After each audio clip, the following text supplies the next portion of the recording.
Bugun men juda muhim masalani tushuntirib beraman. Yangi to'lovlar nimani anglatadi? Kim to'lashi kerak, kim to'lamasligi mumkin va eng asosiysi, siz o'zingizni ortiqcha xarajat, jarima yoki noto'g'ri talabdan qanday himoya qilasiz? Bu mavzu faqat tadbirkorlarga yoki faqat uy egalariga tegishli emas. Bu masala oddiy fuqaro, ijarada yashayotgan odam, uy-joy egasi, avtomobil egasi, yoki tartibdagi tadbirkor, kichik biznes egasi va hatto hali hech qanday rasmiy faoliyat boshlamagan insonlarga ham tegishi mumkin. Men hozir sizga hammasini sodda tilda, lekin huquqiy va amaliy tomondan aniq qilib tushuntiraman. Videoni oxirigacha ko'ring. Chunki aynan oxirgi qismida men nima qilish kerakligi bo'yicha aniq qadamlarni aytaman. Kanalga hoziroq obuna bo'ling, videoga like bosing. Chunki bunday ma'lumotni vaqtida bilgan odam ko'p hollarda pulini ham, asabini ham saqlab qoladi. Avvalo, yangi to'lov deganda nimani tushunish kerakligini ajratib olaylik. Ko'pchilik yangi to'lov chiqibdi degan gapni eshitishi bilan buni darhol soliq deb o'ylaydi. Aslida hamma to'lov ham soliq emas. Ba'zilari davlat boji bo'lishi mumkin, ba'zilari yig'im, ba'zilari kommunal xizmat haqi, ba'zilari majburiy sug'urta, ba'zilari esa shartnoma asosida to'lanadigan xizmat narxi bo'lishi mumkin. Oldin qanday edi? Oldin ko'plab to'lovlar faqat qog'oz kvitansiya, mahalla va tashkilot yoki xizmat ko'rsatuvchi idora orqali eslatilar edi. Odam o'zi borib so'ramasa, ayrim qarzdorliklarni bilmay yurishi ham mumkin edi. Masalan, yer solig'i, mol-mulk solig'i, chiqindi xizmati, suv, elektr, gaz, uy-joy boshqaruv kompaniyasi to'lovi, avtomobil bo'yicha ayrim yig'imlar yoki tadbirkorlik bilan bog'liq majburiy to'lovlar haqida odamlar ko'pincha kech xabar topishardi. Hozir nima o'zgardi? Hozir tizimlar raqamlashtirilmoqda. Ma'lumotlar soliq bazasi, kadastr, bank, kommunal tashkilotlar, elektron hukumat portallari va mobil ilovalarda ko'rinadigan bo'lib bormoqda. Bu bir tomondan yaxshi. Chunki odam o'z qarzi va majburiyatini tez ko'ra oladi. Ikkinchi tomondan ko'pchilik birdaniga menda yangi to'lov chiqib qoldi. Nega oldin yo'q edi? Bu qonuniymi? Men buni to'lashim shartmi degan savollar bilan duch kelmoqda. Men bu yerda eng asosiy qoida bilan boshlayman. Har qanday to'lovning huquqiy asosi bo'lishi kerak. Ya'ni kimdir sizdan pul talab qilayotgan bo'lsa, u talab nimaga asoslanganini ko'rsatish kerak. Bu qonun bo'lishi mumkin. Hukumat qarori bo'lishi mumkin. Mahalliy kengash qarori bo'lishi mumkin. Shartnoma bo'lishi mumkin. Yoki siz foydalangan xizmat bo'yicha hisob-kitob bo'lishi mumkin. Hamma to'layapti, shunday deyishdi.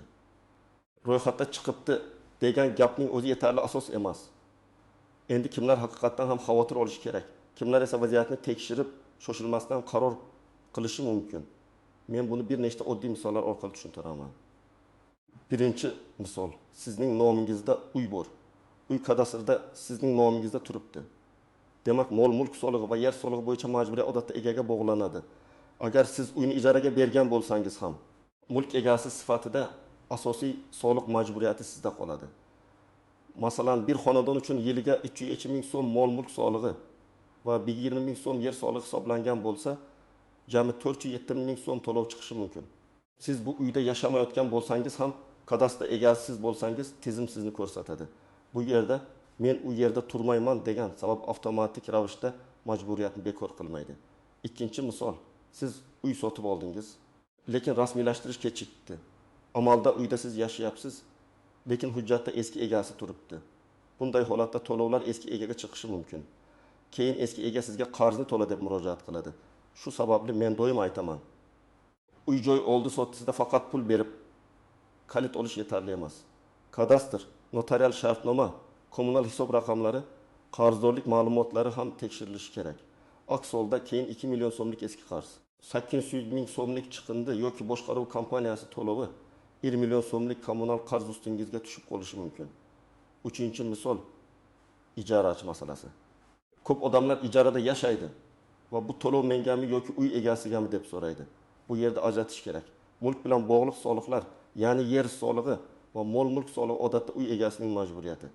Lekin elektr, gaz, suv, internet, chiqindi xizmati, lift, umumiy foydalanish joylari uchun to'lov kabi xarajatlar ijarachi bilan uy egasi o'rtasidagi shartnomaga qarab belgilanadi. Agar shartnomada kommunal to'lovlarni ijarachi to'laydi deyilgan bo'lsa, siz xizmatdan foydalanganingiz uchun to'laysiz. Agar shartnoma og'zaki bo'lsa, keyin nizo chiqishi oson. Shuning uchun men har doim yozma ijara shartnomasini tavsiya qilaman. 4-misol, tadbirkorlik faoliyati. Agar siz yakka tartibdagi tadbirkor bo'lsangiz yoki kichik firma ochgan bo'lsangiz, yangi to'lovlar ko'pincha soliq, ijtimoiy soliq, aylanmadan soliq, ijara, litsenziya, ruxsatnoma yoki elektron hisobot bilan bog'liq bo'lishi mumkin. Masalan, kichik savdo do'koni oyiga 1 million so'm tushum qilsa, soliq rejimiga qarab ma'lum foizda to'lov hisoblanadi. Bundan tashqari, xodim ishlatsa, ish haqi bo'yicha soliq va ijtimoiy to'lovlar ham paydo bo'ladi. Ko'pchilik men hali foyda ko'rmayapman deydi. Lekin ayrim to'lovlar foydaga emas, tushumga, xodimga yoki ro'yxatdan o'tgan maqomga bog'liq bo'lishi mumkin. Shuni tushunish juda muhim. 5-misol avtomobil egasi. Avtomobil bilan bog'liq to'lovlarda ham odamlar chalkashadi. Sug'urta, texnik ko'rik, jarima, pullik yo'l yoki ayrim rasmiylashtirish yig'imlari bir-biridan farq qiladi. Masalan, majburiy sug'urta muddati tugagan bo'lsa, bu yangi soliq emas, lekin qonun bo'yicha talab qilinadigan majburiyat. Jarima esa to'lov emas, huquq buzarlik oqibati. Rasmiylashtirishdagi davlat boji esa xizmat yoki huquqiy harakat uchun olinadigan belgilangan to'lov bo'lishi mumkin. Shuning uchun menga yangi to'lov chiqdi deganda avval uning turini aniqlash kerak. 6-misol, ko'p qavatli uydagi umumiy xarajatlar. Uy boshqaruv kompaniyasi yoki shirkat xizmat ko'rsatsa, tom, podval, yo'lak, lift, hovli, yoritish, tozalash kabi umumiy joylar bo'yicha to'lov bo'lishi mumkin. Bu yerda odamlar ko'pincha men liftdan foydalanmayman, birinchi qavatda yashayman yoki men hovlini supurmayman, nega to'layman deydi. Lekin ko'p qavatli uyning umumiy mulki bor. Qonun va shartnoma asosida umumiy xarajatlar xonadon egalari o'rtasida taqsimlanishi mumkin. Biroq bu to'lov ham shaffof bo'lishi kerak. Ya'ni sizdan pul olinayotgan bo'lsa, smeta, xizmatlar ro'yxati, tarif va hisob-kitob ko'rsatilishi kerak. Kimlar ayniqsa e'tiborli bo'lishi kerak? Men birinchi navbatda mulk egalari, yangi uy olganlar, ijaraga uy berayotganlar, tadbirkorlar, bank kartasiga doimiy tushum olayotganlar, onlayn savdo qilayotganlar, avtomobil egalarini aytaman. Chunki bu toifalarda ma'lumotlar turli bazalarda ko'rinadi va majburiyatlar avtomatik sharhlanishi mumkin. Kimlar shoshilmasligi kerak? Agar sizga telefon orqali noma'lum odam qo'ng'iroq qilib, yangi to'lov chiqdi, hozir kartaga o'tkazing desa, shoshilmang. Agar Telegramdagi kvitansiyaga o'xshash rasm yuborilsa, shoshilmang. Agar hech qanday shartnoma, qaror, hisob faktura yoki rasmiy kabinetda ma'lumot bo'lmasa, darhol pul o'tkazmang. Avval tekshiring. Haqiqiy majburiyat rasmiy manbada ko'rinadi yoki hujjat bilan tasdiqlanadi. Endi istisnolar, nozik joylar va ko'pchilik bilmaydigan masalalarga o'tamiz. Bu qism juda muhim, chunki ko'p nizo aynan shu yerda kelib chiqadi. Birinchi nozik masala, to'lov chiqqani uning to'g'ri hisoblanganini anglatmaydi. Tizimda xatolik bo'lishi mumkin. Masalan, uy maydoni noto'g'ri kiritilgan bo'lishi mumkin. 50 kvadrat metr uy 90 kvadrat metr deb ko'rsatilsa, soliq ham ko'proq chiqadi. Yer noto'g'ri bo'lsa, yer solig'i oshib ketadi. Kommunal hisoblagich ko'rsatkichi noto'g'ri kiritilsa, bir oyda odatdagidan 3 barobar ko'p qarz chiqishi mumkin. Shuning uchun men hech qachon tizimda chiqibdi, demak to'g'ri deb qabul qilmaslikni maslahat beraman. Tizimni tekshirish kerak, lekin hujjat va real holat bilan solishtirish ham kerak. Ikkinchi nozik masala, eski qarz. Siz yangi xonadonga ko'chib o'tdingiz, birdan eski qarz chiqdi. Bu qarz kimniki? Agar qarz siz mulkni olishingizdan oldin paydo bo'lgan bo'lsa, oldi sotdi shartnomasi, topshirish qabul qilish dalolatnomasi va kommunal tashkilot ma'lumotlari hal qiluvchi ahamiyatga ega. Ba'zi xarajatlar mulkka bog'lanib qoladi. Ba'zilari shaxsga bog'lanadi, ba'zilari xizmat iste'molchisi bilan bog'liq bo'ladi. Shuning uchun uy olayotganda men albatta qarzdorlik yo'qligi haqida ma'lumot olishni tavsiya qilaman. 3-nozik masala, imtiyozlar. Ayrim fuqarolar qonun bo'yicha soliq yoki to'lovdan qisman yoki to'liq ozod bo'lishi mumkin. Masalan, pensionerlar, nogironligi bo'lgan shaxslar, ayrim ijtimoiy himoyaga muhtoj toifalar, urush yoki mehnat faxriylari, ko'p bolali oilalar bo'yicha turli imtiyozlar bo'lishi mumkin. Lekin imtiyoz avtomatik ishlamasligi ham mumkin. Ba'zan siz hujjat topshirishingiz kerak bo'ladi. Masalan, guvohnoma, pasport, kadastr hujjati, ariza, tegishli ma'lumotnoma talab qilinadi. Agar siz imtiyozga haqli bo'lsangiz, lekin hujjat topshirmagan bo'lsangiz, tizim sizni oddiy to'lovchi sifatida ko'rsatishi mumkin. 4-nozik masala, vaqt masalasi. To'lovning hisoblangan sanasi, to'lash muddati va qarzdorlikka aylanish sanasi bir xil narsa emas. Masalan, soliq yil boshida hisoblanishi mumkin, lekin uni to'lashning oxirgi muddati keyinroq bo'ladi. Kommunal xizmatda esa hisob oyma-oy yuradi. Jarimada esa to'lash muddati alohida belgilanadi. Shuning uchun siz menda qarz chiqibdi deganda, bu haqiqiy muddati o'tgan qarzmi yoki hali to'lash muddati kelmagan hisobmi? Farqlang. 5-nozik masala penya va jarima. Asosiy to'lovni vaqtida to'lamasangiz, penya qo'shilishi mumkin. Ayrim holatlarda jarima ham bo'lishi mumkin. Masalan, 500 ming so'mlik qarz bir necha oy o'tib 5 ming yoki 6 ming so'mga aylanishi mumkin. Katta biznesda bu summa yanada sezilarli bo'ladi. Bu yerda sabab oddiy. Davlat yoki xizmat ko'rsatuvchi tashkilot muddati o'tgan qarz uchun qo'shimcha hisoblaydi. Shuning uchun men to'lovni inkor qilishdan oldin uning qonuniyligini tekshirishni, agar qonuniy bo'lsa, muddatni o'tkazmaslikni maslahat beraman. 6-nozik masala og'zaki kelishuvlar. Uy egasi aytgandi, ijarachi to'layman degandi, ustam o'zi hal qiladi degandi, kabi gaplar keyin isbotlashda qiyin bo'ladi. Ayniqsa pul masalasi yozmangiz qoldiring. Shartnoma, kvitansiya, bank o'tkazmasi, chek, dalolatnoma, ariza nusxasi bo'lsin. Naqd pul bergan bo'lsangiz, kamida tilxat oling. Chunki ertaga sizdan yana to'lov talab qilinsa, men berganman deyishingiz yetarli bo'lmasligi mumkin. 7-nozik masala. Firibgarlik. Yangi to'lovlar haqida gap ko'paygan paytda firibgarlar ham faollashadi.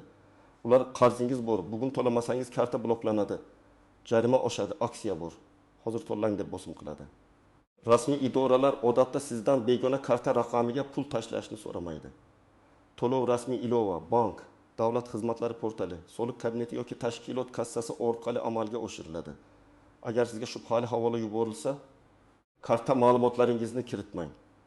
Endi eng muhim qism, siz nima qilishingiz kerak? Men sizga aniq tartibni aytaman. Birinchi qadam, to'lovning nomini aniqlang.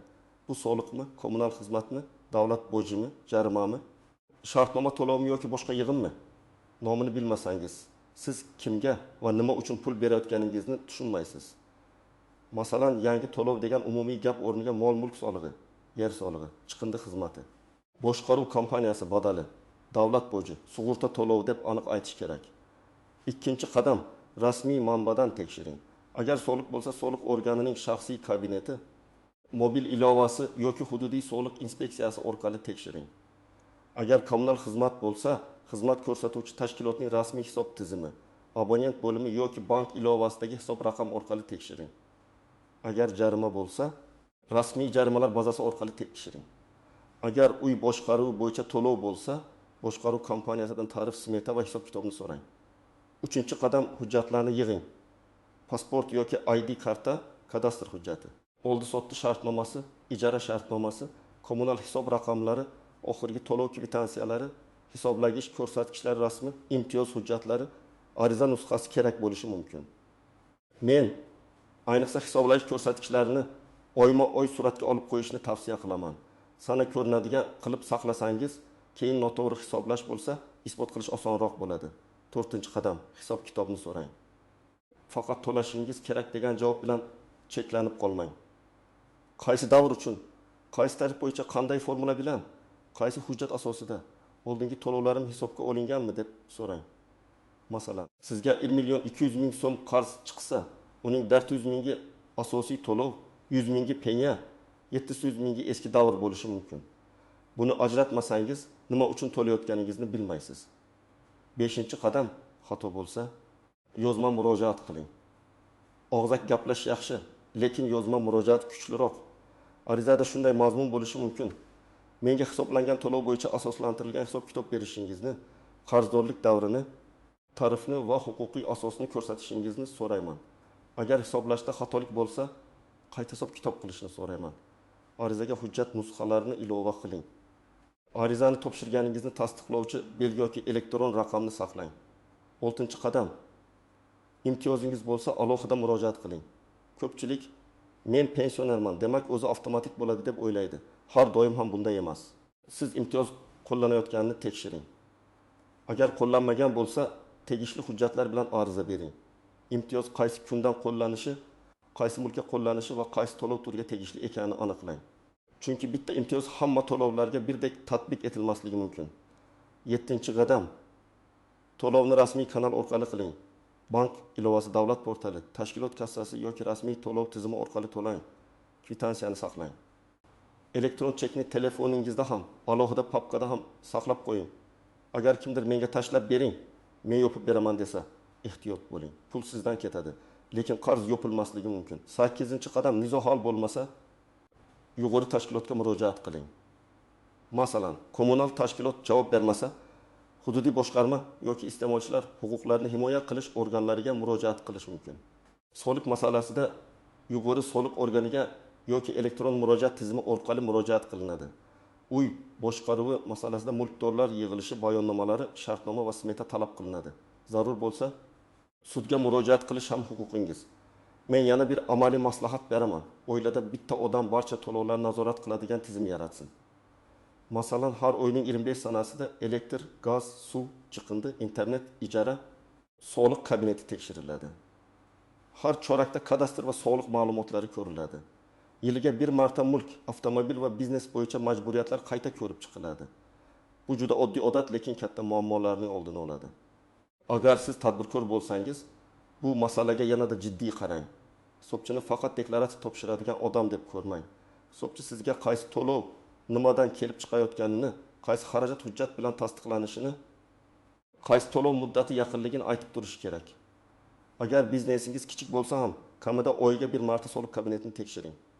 Tushum, shartnoma, chek, bank aylanmasi va real faoliyat bir-biriga mos bo'lsin. Aks holda keyin men bilmagan edim degan gap javobgarlikdan ozod qilmasligi mumkin. Xulosa qilib aytaman. Yangi to'lov degan gapni eshitgan zahoti vahimaga tushmang, lekin befarq ham bo'lmang. Eng avvalo to'lovning turini, huquqiy asosini, hisoblangan davrini va kimga tegishli ekanini aniqlang. Agar to'lov qonuniy va to'g'ri hisoblangan bo'lsa, muddatida to'lash foydali. Chunki penya va ortiqcha muammodan qutulasiz. Agar xato bo'lsa, dalil bilan yozma murojaat qiling va qayta hisob-kitob talab qiling. Men sizga ekspert sifatida shuni aytaman. Bugungi kunda eng kuchli himoya bu ma'lumotli bo'lish, hujjatlarni saqlash va har bir to'lovni rasmiy manbadan tekshirishdir. Kim sizdan pul so'rayotgan bo'lsa, nima asosda, qaysi davr uchun, qaysi hisob-kitob bilan degan savolni berishga to'liq haqqingiz bor. Sizda ham yangi to'lov chiqdimi? Qaysi to'lov bo'yicha tushunmovchilik bo'lyapti? Izohlarda yozing. Men keyingi videolarda eng ko'p uchrayotgan holatlarni alohida tahlil qilib beraman. Videoga like bosing, kanalga obuna bo'ling va yaqinlaringizga ham yuboring, chunki bu ma'lumot har bir oilaga kerak bo'lishi mumkin.